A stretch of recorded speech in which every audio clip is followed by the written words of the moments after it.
there is a concept of utility. The term utility refers to the want satisfying power of a commodity. कहता है utility क्या होता है? Utility किसी भी कमोडिटी का, किसी भी प्रोडक्ट का, किसी भी गुड का आपके लिए किसी जरूरत को पूरा करने की क्षमता को हम यूटिलिटी बोलते हैं. यानी कि व्हाट इज यूटिलिटी? जब आप एज अ कंज्यूमर किसी प्रोडक्ट को कंज्यूम करते हो, किसी प्रोडक्ट को खरीदते हो अपनी किसी जरूरत को पूरा करने के लिए, तो हर उस प्रोडक्ट जिसके अंदर वो पावर है, जिसके द्वारा आपकी वो नीड, आपकी वो जरूरत, आपकी वो रिक्वायरमेंट पूरी हो जाए, उस पावर को हम क्या बोलते हैं? यूटिलिटी बोलते हैं. तो एक बार फिर से, the term utility refers to the want satisfying power of a commodity. When a commodity is capable of satisfying a human want, we can conclude that the commodity has some utility. अगर आप dictionary meaning देखो utility का, तो utility means usefulness of a product. किसी भी product की आपके लिए किसी जरूरत को पूरा करने की क्षमता को हम क्या बोलते हैं? यूटिलिटी बोलते हैं. So there is one question that arises now is, क्या हम यूटिलिटी को मेजर कर सकते हैं? हमें ये तो समझ आ गया कि एक कंज्यूमर किसी प्रोडक्ट का सेवन, किसी प्रोडक्ट का कंजम्पशन, किसी प्रोडक्ट को इसलिए खरीदता है क्योंकि उस प्रोडक्ट को खरीदने से, उस प्रोडक्ट को कंज्यूम करने से उसकी कोई रिक्वायरमेंट, उसकी कोई नीड, उसकी कोई जरूरत, उसकी कोई वांट पूरी हो जाती है. और यही पावर जो उस कमोडिटी में है, उसकी नीड पूरा करने की, उसकी वांट पूरा करने की, उसकी किसी रिक्वायरमेंट को पूरा करने की, उस पावर को, उस हिडन पावर को, वांट सेटिस्फाइंग पावर को हम क्या बोलते हैं? यूटिलिटी बोलते हैं.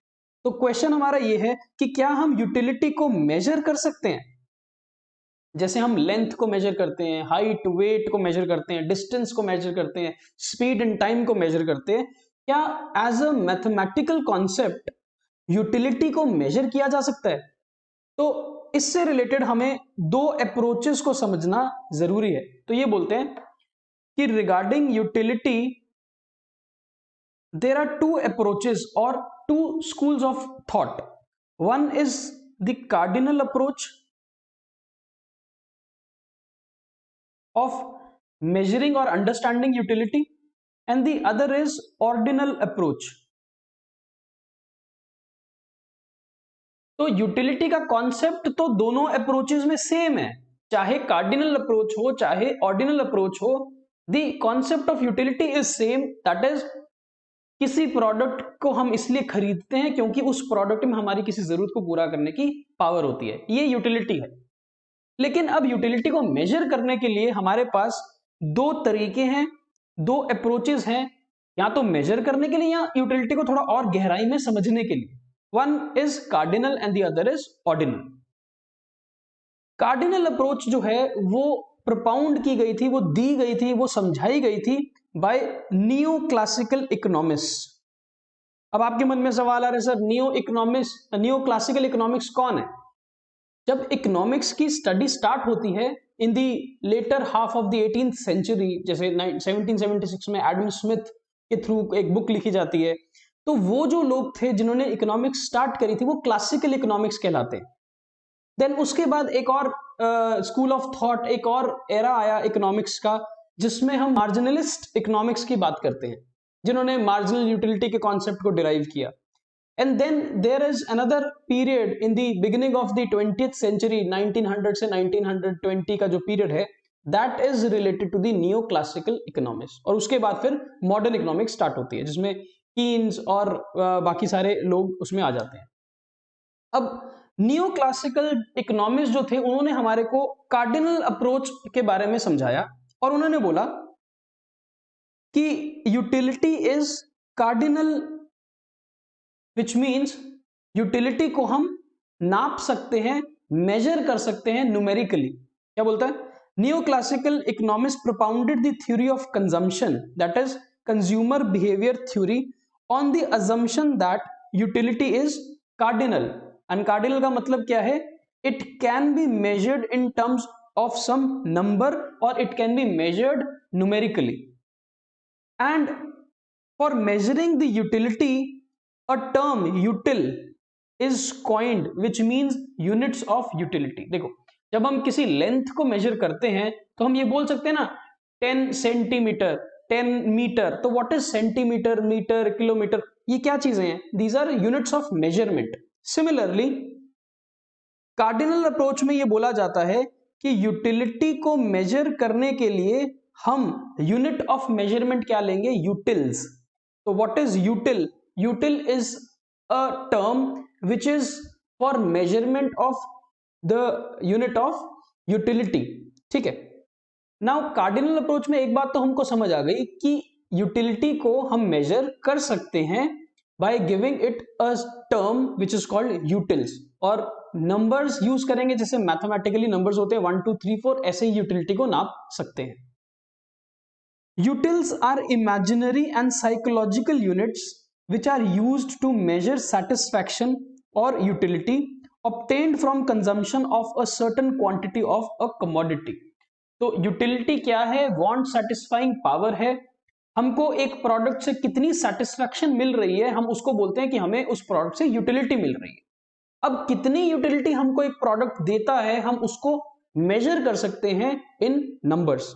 एक एग्जांपल लेते हैं पहले, सो दैट आपको थोड़ी सी क्लैरिटी आए। Suppose mister A has just eaten a pizza and a cake. उसने एक पिज्जा खाया और एक केक खाया, and he assigned 20 utils as a utility derived from the pizza. तो आप एक पिज्जा खाते हो और एक पिज्जा खाने से आपको कुछ ना कुछ तो सेटिस्फैक्शन डिराइव होगी, आपको कहीं ना कहीं आपको कुछ यूटिलिटी मिलेगी। अब कितनी यूटिलिटी आपको उस पिज्जा ने दी आफ्टर कंजम्पशन, इसको अगर हम एक वैल्यू दे दें, इसको एक नंबर में हम नाप लें, तो हम क्या बोल रहे हैं कि मिस्टर ए ने जब एक पिज्जा खाया तो उसको 20 यूटिल्स की यूटिलिटी मिली। Now the question is how many utils must be assigned to a cake. Pizza खा के तो हमें 20 यूटिल्स की यूटिलिटी मिलती है, यानी कि हमें एक सेटिस्फैक्शन का लेवल मिलता है जिसको हमने 20 यूटिल्स का नाम दे दिया। अब केक खाने के बाद हमारे को फिर कोई सेटिस्फैक्शन मिल रही है अगर, तो वो कितनी सेटिस्फैक्शन है, कितनी यूटिलिटी डिराइव कर रहे हैं, हम उसको सोच रहे हैं। Now if mister A like the cake less, अगर मिस्टर ए को पिज्जा के मुकाबले केक खा के कम अच्छा लग रहा है, कम सेटिस्फैक्शन मिल रही है, तो वो क्या करेगा? वो ये बोल सकता है कि he is getting a utility less than 20 which he derived from consumption of pizza. However, if he liked it more, लेकिन अगर केक खाना उसको और अच्छा लग रहा है पिज्जा के मुकाबले, उसको और मजा आ रहा है, उसको और सेटिस्फैक्शन मिल रही है, तो वो ये बोल सकता है कि he is getting a utility which is greater than 20। तो आपने एक बात को समझा यहां पर कि जब कोई व्यक्ति, जब कोई कंज्यूमर किसी प्रोडक्ट को कंज्यूम करता है, खरीदता है, अपनी जरूरत को पूरा करता है, तो उसको एक सेटिस्फैक्शन डिराइव होती है जिसको हम यूटिलिटी बोलते हैं। अब इस सेटिस्फैक्शन को, क्योंकि कार्डिनल अप्रोच के जो इकोनॉमिस्ट थे वो ये कहते हैं कि हम इस यूटिलिटी को, इस सेटिस्फैक्शन को हम नाप सकते हैं नंबर्स में, तो उन्होंने बोला कि जब आप किसी प्रोडक्ट की कंजम्पशन करते हो तो आप अपने मन में साइकोलॉजिकली इमेजिनरी एक नंबर असाइन कर देते हो जब आप किसी प्रोडक्ट को कंज्यूम करते हो कि आपको कितनी यूटिलिटी उससे डिराइव होती है। ठीक है, इसको समझाने के लिए मेरे पास एक और एग्जाम्पल है। लेट्स टेक एन एग्जाम्पल कि आप एक जज हो किसी रियलिटी शो के। Let's take an example Indian Idol के आप जज हो। अब एक व्यक्ति ने एक अपनी परफॉर्मेंस जब दी, तो उस जज से ये पूछा जाएगा कि on a scale of 1 to 10 उस परफॉर्मेंस को रेट करो। तो अगर एज अ जज मुझे उसकी परफॉर्मेंस बहुत अच्छी लगेगी तो मैं उसको एक नंबर दे सकता हूं, मैं बोल सकता हूं कि 8 9 या 10 आउट ऑफ 10 उसकी परफॉर्मेंस है। और अगर मुझे उसकी परफॉर्मेंस अच्छी नहीं लगेगी तो I can rate a lesser number, है ना, मैं उसको 2 3 4 नंबर दे सकता हूं आउट ऑफ 10। अब ये नंबर कैसे दिए जा रहे हैं? हो क्या रहा है कि साइकोलॉजिकली हम किसी चीज को मेजर करना चाहते हैं कि वो चीज हमें कितनी अच्छी लग रही है। सिमिलरली जो यूटिलिटी है वो एक हमारे साइकोलॉजिकल बेंट ऑफ माइंड है, एक साइकोलॉजिकल कॉन्सेप्ट है, एक इमेजिनरी कॉन्सेप्ट है जिसमें हम ये बोल रहे हैं कि एक प्रोडक्ट को कंज्यूम करने से हमारे को कितना अच्छा लग रहा है, कितनी सेटिस्फैक्शन मिल रही है, और उस सेटिस्फैक्शन को हम किसी नंबर में दर्शाना चाहते हैं, उस नंबर में मेजर करना चाहते हैं। ज्यादा सेटिस्फैक्शन का मतलब है हम ज्यादा नंबर देंगे, और कम सेटिस्फैक्शन का मतलब है हम कम नंबर देंगे। तो वो आपने यहां देखा कि अगर पिज्जा से हमारे को 20 की यूटिलिटी मिलती है और केक खाने से हमें कम यूटिलिटी मिल रही है, तो हम लेस देन 20 उसको रेट कर सकते हैं। और अगर केक खाना हमें और अच्छा लग रहा है पिज्जा के मुकाबले, तो हम ग्रेटर देन 20 का नंबर दे सकते हैं। अब ये 20 नंबर देना है, 10 नंबर देना है, 5 देना है, it is subjective, it will depend upon person to person, because ये एक कंज्यूमर का, एक पर्सन का साइकोलॉजिकल कॉन्सेप्ट है। ठीक है, तो एक बात हमें समझ आ गई कार्डिनल अप्रोच से कि यूटिलिटी को मेजर कर सकते हैं एक नंबर के द्वारा। ठीक है, पर as a student of economics आपको अब यहां पर थोड़ा सा अटपटा सा लग रहा है, थोड़ा सा अलग अजीब सा लग रहा है कि सर कैसे हम नंबरों में इसको अपनी सेटिस्फैक्शन को नाप सकते हैं। ऐसा ही कुछ मॉडर्न इकोनॉमिस्ट जो आए उनको लगना स्टार्ट हुआ, जिसमें प्रोफेसर जे.आर. हिक्स का नाम आता है। और over a passage of time it was felt by the economists that exact or absolute measurement of utility is not possible। जो आपको लग रहा है कि यूटिलिटी को कैसे नंबरों में मेजर कर लें, हम कैसे उसको मैथमेटिकली एक नंबर दे दें, ऐसा ही कुछ आने वाले मॉडर्न इकोनॉमिस्ट, जो नियो क्लासिकल के बाद इकोनॉमिस्ट आते हैं, मॉडर्न इकोनॉमिस्ट आते हैं, उनको भी लगना लगा अटपटा सा। और उन्होंने ये बोला कि कार्डिनल अप्रोच जो ये डील कर रही है कि यूटिलिटी को हम नंबर में नाप सकते हैं, एक वैल्यू दे सकते हैं, ये एक गलत कॉन्सेप्ट है। यूटिलिटी को आप मेजर नहीं कर सकते हो, and there are a number of difficulties which are involved in measurement of utility. तो उन लोगों ने क्या किया, उन लोगों ने अब एक नई अप्रोच दे दी यूटिलिटी के कॉन्सेप्ट को, जिसको हम क्या बोलते हैं, ऑर्डिनल अप्रोच। तो हमने देखा how the journey of understanding utility has evolved over a period of time. अब यहां पर ऑर्डिनल अप्रोच वाले क्या बोल रहे हैं, वो ये कह रहे हैं कि यूटिलिटी को नापना, मेजर करना नंबरों में, इट इज नॉट पॉसिबल, और एक कंज्यूमर ऐसा नॉर्मल रूटीन में नहीं करता है। This is because of the fact that utility derived by a consumer from a product depends upon various factors such as changes in a consumer's mood, taste, preference, and these factors are not possible to determine and measure। कहता है utility किसी भी product को हम जब खरीदते हैं, consumer उसका सेवन करता है, कंजम्पशन करता है, वो सिर्फ इस चीज पे डिपेंड नहीं करता कि उसको कोई सेटिस्फैक्शन चाहिए थी, उसकी कोई जरूरत थी। ये बहुत सारी फैक्टर्स को कलेक्टिवली देख के समझना पड़ेगा। कंज्यूमर का मूड, कंज्यूमर का टेस्ट, कंज्यूमर का प्रेफरेंस, कंज्यूमर की लाइकलीनेस, कंज्यूमर की इंक्लिनेशन, कंज्यूमर को क्या अच्छा लगता है, क्या बुरा लगता है, ये सब उसके मन में चलता है, तभी वो किसी प्रोडक्ट को कंज्यूम करता है। एंड क्योंकि इन फैक्टर्स को हम सब्जेक्टिव नेचर मानते हैं, इन फैक्टर्स को हम किसी एक लॉ के थ्रू या किसी एक स्टैंडर्ड के थ्रू मेजर नहीं कर सकते और डिटर्मिन भी नहीं कर सकते कंज्यूमर क्या चीजें सोचता है जब एक प्रोडक्ट को खरीदता है। इसीलिए यूटिलिटी को मेजर करना, यूटिलिटी को एक साइंटिफिक रूल दे देना, यूटिलिटी को एक नंबर में बांध लेना, ये कॉन्सेप्ट थोड़ा सा अजीब लगता है। देयरफॉर उन्होंने बोला utility is not measurable in cardinal numbers. तो वो कहते हैं ना, यूटिलिटी को हम नंबर में नहीं नाप सकते। अब अगर वो नंबर में उसको नहीं नाप सकते, तो कुछ ना कुछ उन्होंने भी अपनी एक अप्रोच रखी होगी, उन्होंने भी कुछ ना कुछ अपना एक तरीका बताया होगा यूटिलिटी के बारे में। तो उन्होंने क्या बोला ऑर्डिनल अप्रोच में, it is based on the fact that exact और absolute measurement of utility is not possible. कहते हैं यूटिलिटी को नापना तो पॉसिबल नहीं है, इसीलिए हम आपकी जो अप्रोच है कार्डिनल अप्रोच, उसको हम रिजेक्ट कर देते हैं। और उसको रिजेक्ट करने के बाद हम एक अपना अप्रोच लेके आ रहे हैं, जिसको हम ordinal utility concept of analysis of consumer behaviour बोल रहे हैं। According to them it is not possible to measure exact utility, but utility can be expressed in terms of less और मोर यूजफुल गुड। वो कहते हैं एक consumer जब किसी प्रोडक्ट को कंज्यूम करता है, तो वो ये नहीं बोलता कि चाय पीने से उसको 10 की यूटिलिटी मिल रही है, पेप्सी पीने से उसको 5 की यूटिलिटी मिल रही है, पिज्जा खाने से उसको 20 की यूटिलिटी मिल रही है, ऐसा नहीं बोलता। रैशनल कंज्यूमर ऐसी बातें नहीं करता है। Where as a consumer can rank his preference. Consumer ये जरूर बता सकता है कि उसको एक प्रोडक्ट अच्छा लग रहा है दूसरे के मुकाबले, एक प्रोडक्ट कितना ज्यादा बेटर है, कितनी अच्छी सेटिस्फैक्शन उसको दे रहा है, एक प्रोडक्ट कितना उसको कम सेटिस्फैक्शन दे रहा है, ये वो रैंकिंग जरूर कर सकता है। नंबर में तो नहीं नाप सकता, बट वो रैंक कर सकता है, प्रेफरेंसेस कर सकता है। जैसे कि एक कंज्यूमर को अगर एक चॉइस दी जाए कि आपने चाय पीनी है कि आपने कॉफी पीनी है, तो वो ये नहीं सोचेगा कि चाय पीऊंगा तो मुझे 10 की यूटिलिटी मिलेगी, कॉफी पीऊंगा तो मुझे 12 की यूटिलिटी मिलेगी, तो लेट्स ड्रिंक कॉफी, ऐसा नहीं बोलता वो ये सोच सकता है अपने पास्ट एक्सपीरियंस से, अपने मूड से, अपने टेस्ट से, अपने प्रेफरेंस से, वो ये जरूर सोच सकता है कि कॉफी और टी में उसे क्या अच्छा लगता है। यानी कि he can rank his preference कि tea is more better for me than coffee, वो ऐसा सोच सकता है।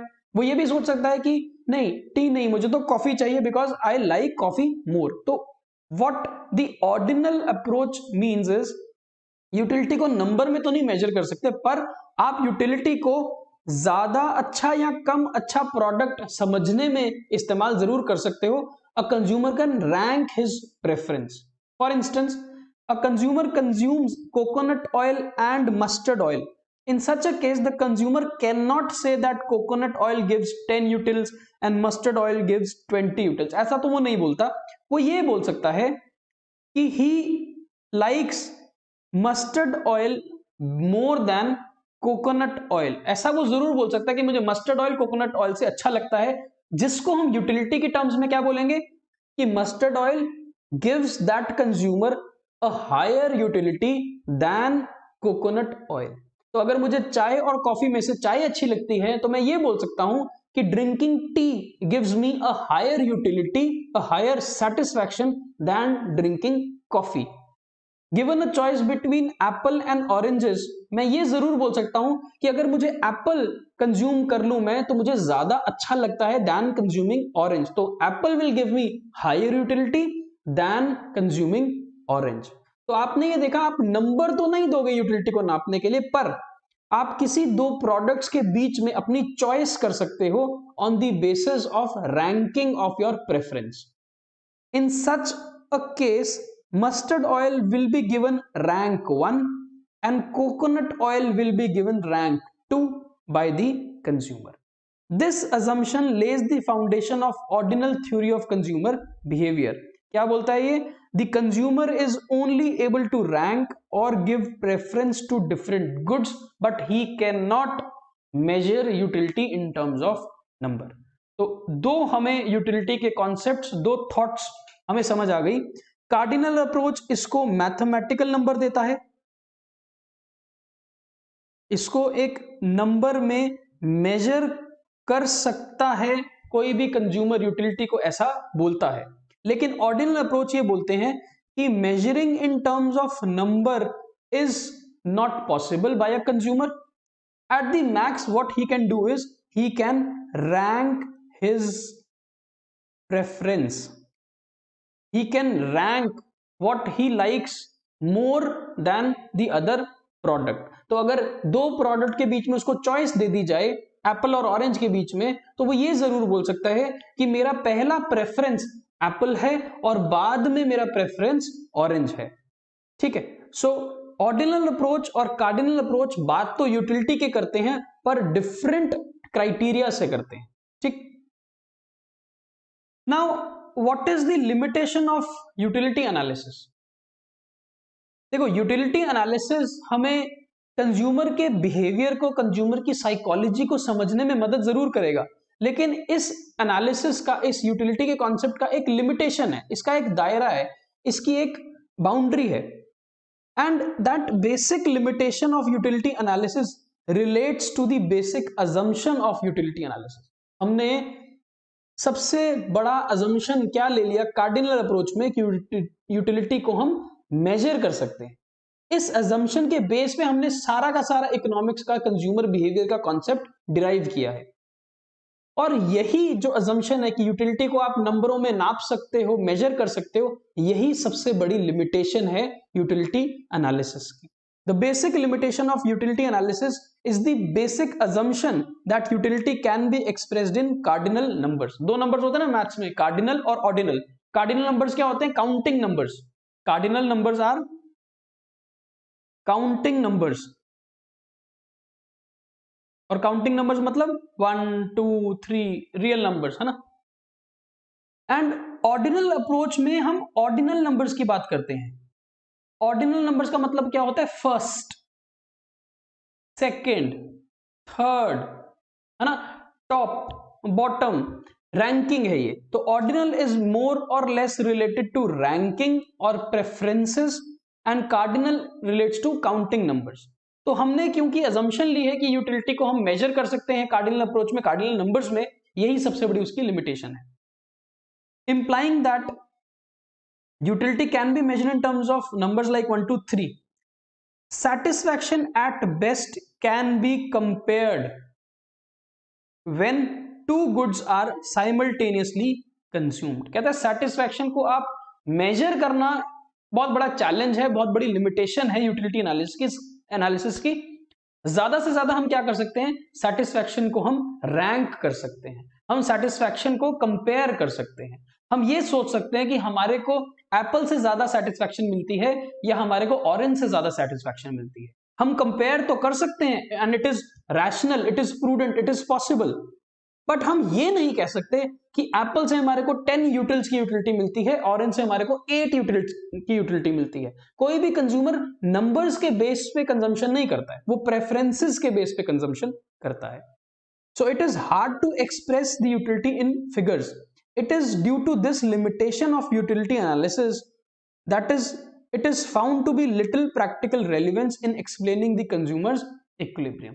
So utility analysis by way of cardinal approach एक limited analysis हमें देगा, because ये assumption कि हम utility को measure कर सकते हैं, ये आज की युग में, आज के era में, आज की economics में ज्यादा relevance नहीं रखती है। It must be noted that it is impossible to measure satisfaction of a person as it is inherent to an individual and differs from person to person. तो हमें over a period of time ये समझ आना start हो गया कि जो utility है उसको मेजर करना डिफिकल्ट है या फिर इम्पॉसिबल है, बिकॉज यूटिलिटी एक ऑब्जेक्टिव कॉन्सेप्ट नहीं है, यूटिलिटी एक सब्जेक्टिव कॉन्सेप्ट है। Subjective means it will differ from subject to subject, it will differ from person to person. आप कैसे किसी प्रोडक्ट की कंजम्पशन को रैंक करते हो, क्यों किसी प्रोडक्ट को कंज्यूम करते हो, that may be different from the way I as a consumer will think about a product. तो साइकोलॉजिकल कॉन्सेप्ट को कभी आप नंबर्स में नाप नहीं सकते, आप इसको कभी भी वैल्यू में तोल नहीं सकोगे। The concept of utility is however still useful in explaining and understanding the behavior of consumer. तो यहां तक हमें समझ आ गया कि although कार्डिनल अप्रोच की एक लिमिटेशन है, स्टिल हमारा जो इकोनॉमिक्स का दायरा है, जो हमारी स्टडी है, it is still based on this assumption that utility can be measured. और यही सबसे बड़ी विडंबना है, यही सबसे बड़ा हमारे लिए एक लिमिटेशन है। ठीक है, अब इसी से रिलेटेड हम कुछ और बातें समझते हैं रिलेटेड टू यूटिलिटी। तो बोलता है do not gate confused with the dictionary meaning of utility. Dictionary में अगर आप यूटिलिटी वर्ड को सर्च करोगे तो वहां पर लिखा होगा utility means usefulness of a product. किसी भी गुड की, किसी भी प्रोडक्ट की यूजफुलनेस को हम यूटिलिटी बोलते हैं। पर इकोनॉमिक कॉन्सेप्ट में हम यूजफुलनेस की बात नहीं करते हैं, हम बात करते हैं हमारे को कोई प्रोडक्ट कितनी सेटिस्फैक्शन दे रहा है, कंज्यूमर के किस लेवल तक उसको वो सेटिस्फाई कर रहा है प्रोडक्ट, उसको हम यूटिलिटी बोलते हैं। Higher utility does not mean greater usefulness, क्योंकि हम यूजफुलनेस की बात नहीं कर रहे हैं, हम सेटिस्फाई करने की क्षमता की बात कर रहे हैं। क्यों एक प्रोडक्ट मैं खरीद रहा हूं, इसलिए खरीद रहा हूं, वो यूजफुल है इसलिए नहीं, पर इसलिए क्योंकि वो मेरी किसी जरूरत को पूरा कर सकता है। So higher utility does not mean that a product has higher usefulness. A product may not be useful, एक product may not be useful yet it may have a utility for a particular person. चाहे कोई product useful है नहीं है, इससे फर्क नहीं पड़ता। फर्क किससे पड़ता है, हम समझ किसको रहे हैं, हम इस चीज को समझ रहे हैं कि एक कंज्यूमर के लिए वो प्रोडक्ट उसके कितनी सेटिस्फाई करता है, उसको कितना सेटिस्फैक्शन डिराइव होता है।